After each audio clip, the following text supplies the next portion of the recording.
So you had a home to go to. So you just didn't want to go home. I couldn't go home. I was put out. Alright, so That's another way to get home, is get put out.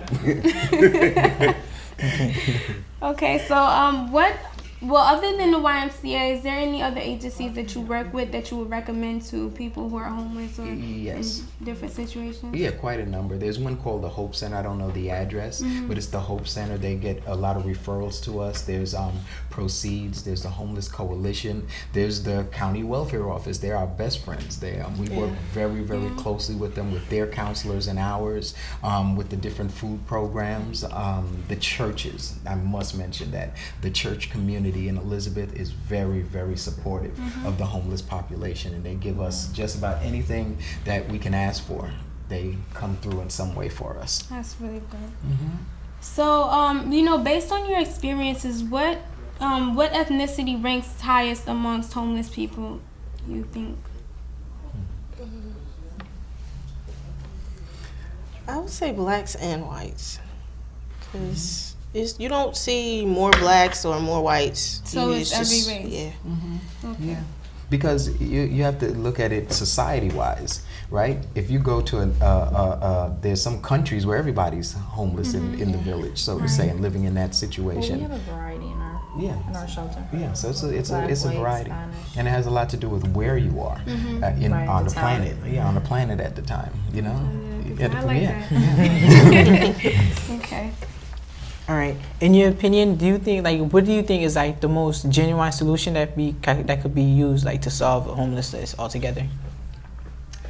Jobs. Stay at home too. If you are like our age, do your best to stay at home, because it is hard. So that you don't get put out, right? Yes, you get put out. That's right. That's right. Yeah, and you get a job. Okay. Yeah. Now to Mr. Winston, Reverend Winston, I'm sorry. Out of all the cases that you dealt with, which one have touched you the most?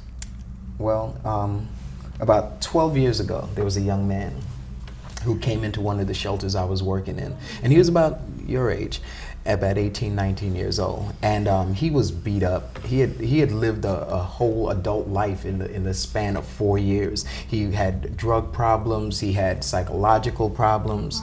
Nobody liked him. He'd get into fights here, and he was a troubled person. And I spent time with him and found out that he couldn't read, and so I started working with him with a program that's called Hooked on Phonics, and through that and through art, he started to assimilate to society, so to say.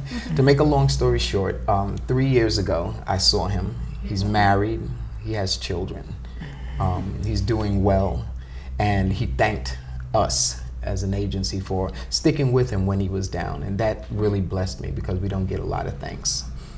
Well, thank you for working so hard with the people who are less unfortunate than us. So thank you for that. I guess you would say it's the perfect Cinderella story. Exactly. Yeah, just about. Just about.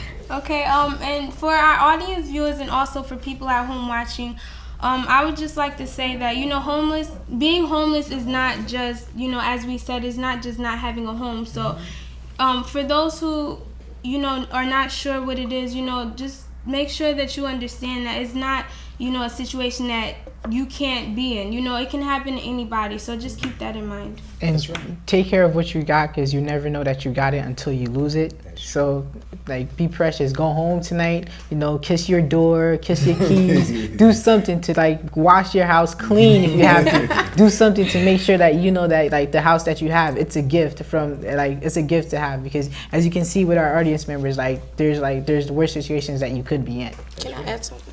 Sure. And being homeless is a temporary situation, so if you are homeless, don't give up. That's great advice. So before we wrap it up, Mr. Winston, could you please tell our studio audience and for our viewers at home how they can contact you? You can just call the YMCA, which is at 908-355-9622, and ask for housing. Okay.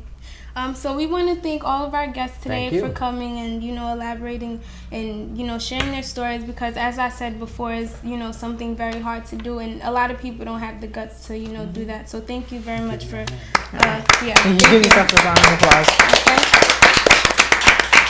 Okay. We thank you guys very much for your time. Thanks for having us. And we hope that your situation improves. Kiara, Melissa, and Reverend Winston, thank you very much. Thank you. Okay.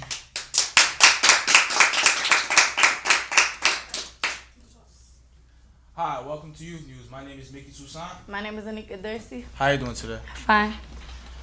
In world news in New York, Prince Charles and his wife Camilla visited Harlem Sunday in the Whirlwind American Weekend, making a stop at a charter school where they answered children questions, and the prince took some time to shoot hoops with the basketball team. In Kabul, Afghanistan, the Afghan president told House Speaker Nancy Pelosi that his security forces needed to be stronger as the two discussed possible U.S. troop increases on Sunday, days after the Pentagon extended the tour of 3,200 soldiers. In London, a 67-year-old woman who is believed to be the world's oldest new mother told the British Sunday newspaper she lied to the U.S. fertility clinic saying she was 55 to get treatment. Carmela Busada said in her first interview since she gave birth to twin boys on December 29th that she sold her house in Spain to raise $59,000 to pay in a vitro fertilization at a California clinic. The News of the World reported. Mickey, did you say twins? Twins. 67, and she lied. That's crazy. Well, in Baghdad, Iraq, the U.S.-backed Iraqi troops on Sunday attacked insurgents allegedly plotting to kill pilgrims at a major Shiite Muslim religious festival. Iraqi officials estimated some 250 militants died in the day-long battle near Najaf. A U.S. helicopter crashed during the fight, killing 2 American soldiers. And now for local news. In Washington, D.C., convinced this is their moment. Tens of thousands marches this past weekend in anti-war demonstration linking military families, ordinary people, and icons of Vietnam protest movement in the spirited call to get out of Iraq. Celebrities, a half a dozen lawmakers and protesters from different states rallied in the Capitol under the sunny sky, seizing an opportunity to press their cause with the Congress restive on the war and country that has turned against the conflict. Marching with them was Jane Fonda, and what she said was her first anti-war demonstration in 34 years. And for our local news, 2 major fires occurred in Elizabeth last week. Many families have been affected by this tragedy. I asked if there's anything that you can give, such as clothing, food, and other useful materials. Please do so. The City of Elizabeth will truly appreciate it.